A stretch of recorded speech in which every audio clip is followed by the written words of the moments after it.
Excellences, Monsieur le Président de la République de la Sierra Leone, Mesdames et Messieurs les membres du Conseil de sécurité, Excellences, chers collègues, merci d'avoir convoqué ce débat. J'applaudis la Sierra Leone d'avoir placé l'insécurité alimentaire liée au conflit au centre de l'action du Conseil. La Sierra Leone comprend en profondeur ces questions. Votre pays a connu la dévastation apportée par les conflits. Vous savez très bien que la guerre détruit davantage que les infrastructures. Elle détruit les capacités d'une famille à nourrir ses enfants. Elle détruit les communautés. La guerre et la faim sont les deux facettes d'une même pièce. C'est la réalité que vivent des centaines de millions de personnes prises au piège de conflits. Les bombes et les balles réduisent à néant les champs, les marchés, les routes. Et la guerre frappe avec tout autant de force. Le ventre vide, la population est désespérée. Le désespoir nourrit la violence. Résultat, l'instabilité et la destruction souvent des systèmes alimentaires eux-mêmes. Le mandat du Conseil est le maintien de la paix et de la sécurité internationale. Et la paix est impossible lorsque la faim ravage les communautés. La sécurité l'est tout autant. Les faits sont sans appel. Les conflits armés sont la cause de l'insécurité alimentaire aiguë dans 14 des 16 lieux où la faim est la plus cruelle aux quatre coins du monde. Le nombre de personnes qui connaissent aujourd'hui un niveau de faim catastrophique a été multiplié par plus de 2 pour atteindre 1,9 million. Au Soudan, la crise alimentaire la pire de notre planète, la violence perpétue la famine. À Gaza, où la famine a été confirmée au mois d'août, la situation reste très grave. En Haïti, au Yémen, dans le Sahel, en République démocratique du Congo, des millions de personnes restent aussi aux prises avec le cycle vicieux de la faim et des conflits. Et les frontières ne sont guère une façon de se protéger. Nous vivons dans un monde interconnecté où un conflit faisant rage dans une région a des conséquences sur tous les continents. La guerre en Europe a perturbé les exportations de céréales avec à la clé des crises alimentaires en Afrique, en Amérique latine, en Asie. Nous l'avons vu et nous le voyons encore et encore, ce sont toujours les plus pauvres qui paient le prix le plus élevé. Voilà la nouvelle arithmétique des conflits. Lorsque les systèmes alimentaires sont attaqués, utilisés à des fins militaires, les conséquences sont mondiales. Les aliments eux-mêmes sont devenus une arme, à travers des tactiques délibérées pour affamer la population, que l'on constate bien trop souvent, y compris récemment à Gaza, mais aussi à travers la destruction systématique des systèmes agricoles, à travers les bouclages qui endiguent l'arrivée de produits, à travers les perturbations calculées de flux commerciaux, laissant des régions entières vulnérables. Les mécaniques sont catastrophiques et représentent une violation du droit international humanitaire. Des puits sont empoisonnés, des stocks de céréales sont brûlés, des routes reliant agriculteurs et marchés sont bloquées. Les communautés nomades sont souvent prises pour cible également. Et le monde continue de dépenser des millions pour acheter des armes plutôt que pour mettre fin à la faim. Les dépenses militaires totales ces 10 dernières années, selon les estimations, se sont chiffrées à 21 000 milliards de dollars. Et pourtant, mettre fin à la faim d'ici à 2030 coûterait beaucoup moins, 93 milliards de dollars par an. Il y a aussi les changements climatiques qui accélèrent cette crise. La prévisibilité des saisons, importante pour les agriculteurs depuis des millénaires, n'est plus au rendez-vous. De nombreux pays, les plus vulnérables face aux chocs climatiques, sont aussi ravagés par des conflits, et ce n'est guère une coïncidence. Je l'ai constaté de mes yeux en tant que ministère de l'Environnement du Nigeria. Lorsque le lac Tchad a commencé à s'assécher, nous n'étions pas confrontés simplement à une crise écologique ou économique, c'était une crise de la gouvernance, une crise sécuritaire, et c'est cela qui a contribué à donner des ailes à Boko Haram. Lorsque la croissance de la population et la croissance urbaine intensifient les tensions entre agriculteurs et éleveurs, il ne s'agit pas seulement de questions d'accès à l'eau, il s'agit de systèmes alimentaires sous pression et de communautés au bord du gouffre. J'ai rencontré des filles qui se rendaient chaque jour très loin pour aller chercher de l'eau. Elles ne pouvaient aller à l'école en raison de cela et j'ai constaté de façon évidente que ce n'est pas seulement un défi de ressources, c'était une question d'inégalité de genre, d'éducation, de l'avenir de communautés entières. Excellence, nous ne pouvons pas accepter ces exemples comme étant la nouvelle norme. Le lien entre faim et conflit est une menace stratégique, existentielle. Le Conseil de sécurité doit s'en rendre compte. Nous devons agir sur 4 fronts. Tout d'abord, l'accès humanitaire doit être garanti, les cessez-le-feu doivent être respectés et le droit international humanitaire doit lui aussi être garanti. Les obstructions, les délais, les excuses qui caractérisent trop de conflits doivent cesser. Nous voyons les conséquences de ce phénomène au Soudan et à Gaza, où l'accès humanitaire reste gravement entravé, alors même que la famine gagne du terrain.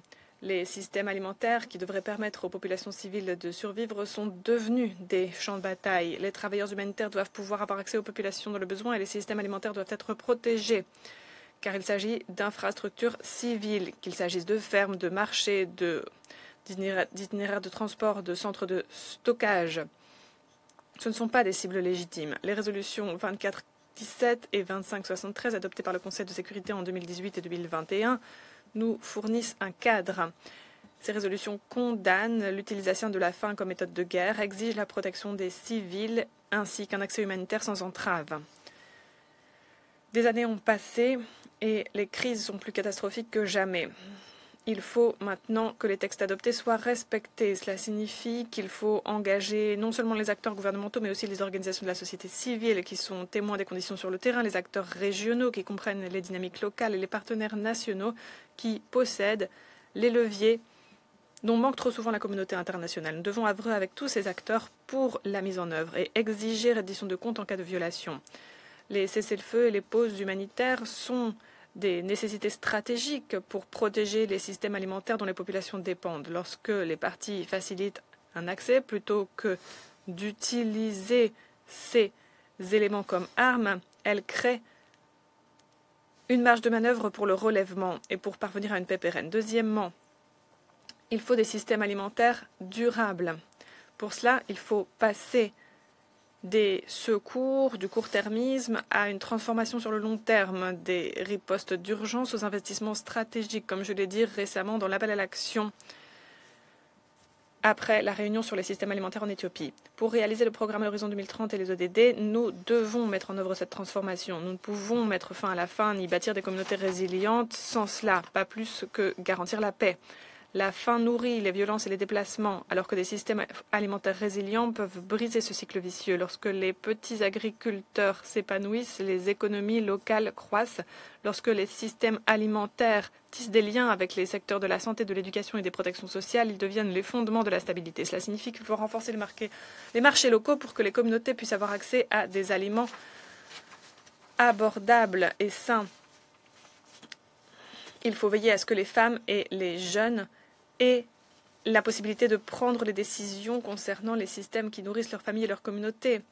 Le cadre CAADP de l'Union africaine, renouvelé cette année à travers la déclaration de Kampala, a démontré cet engagement à l'action. Les pays africains ont promis de renforcer de 45% la production agroalimentaire. Et cela m'amène à mon troisième point.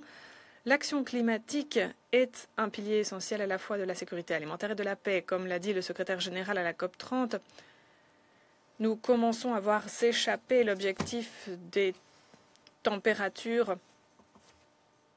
plafonnées à 1,5 degré de croissance. Et cela risque de nous amener au point de non-retour. Il faut garantir des systèmes d'alerte précoce. C'est aussi un élément non négociable. Nous devons débloquer des financements pour l'adaptation à l'échelle suffisante pour que les communautés puissent gérer les ressources à leur disposition, renforcer leur résilience et prévenir l'éclatement de conflits en raison de phénomènes climatiques. Lorsque les agriculteurs ont accès à des semences résistantes à la sécheresse, par exemple, les communautés ont les moyens de s'adapter. Investir dans l'adaptation climatique aujourd'hui permet de prévenir la faim demain. Quatrièmement, la paix est la seule solution durable. L'action humanitaire permet de sauver des vies, mais ne peut mettre fin aux guerres. Seules les solutions politiques le peuvent. Parvenir à une paix pérenne nécessite de faire de l'accès humanitaire, de l'agriculture et de l'alimentation des impératifs stratégiques. Les gouvernements, les bailleurs de fonds, Tous les acteurs du Nexus Action humanitaire développement paix doivent agir de concert pour s'attaquer aux causes profondes des conflits, pas seulement à leurs symptômes. Il faut aussi investir rapidement. Si nous attendons qu'une famine soit déclarée pour mobiliser des ressources, c'est un échec. C'est évident. Des personnes ont déjà commencé à mourir. Agir tôt permet de sauver des vies. Et c'est aussi moins coûteux. Mais la prévention nécessite aussi que nous nous penchions sur les exclusions, les inégalités, l'absence systémique de services de l'État qui créent les conditions permettant aux conflits de fleurir. Lorsque les gouvernements ne peuvent apporter les services de base, lorsque la marginalisation s'installe, lorsque les populations perdent tout espoir, les doléances s'installent, l'insécurité alimentaire est alors un élément de plus dans cette addition terrible. Nous ne pouvons remédier à l'insécurité alimentaire sans remédier aux causes profondes des conflits. Nous ne pouvons bâtir la paix sans veiller à ce que les populations puissent se nourrir. Nous ne pouvons parvenir au développement durable si nous attelons pas à ces deux fronts parallèlement. Excellence, comme le dit un proverbe d'Afrique orientale, lorsque les éléphants se battent, c'est l'herbe qui en souffre. Et l'herbe, aujourd'hui, ce sont les civils innocents à Gaza, au Soudan, à Haïti, au Yémen, dans le Sahel, en RDC et dans d'autres endroits.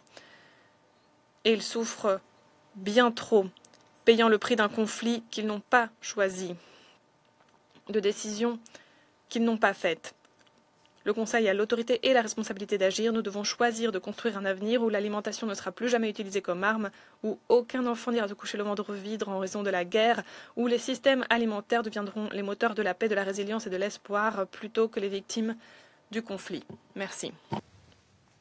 I thank the Deputy Secretary General for her briefing.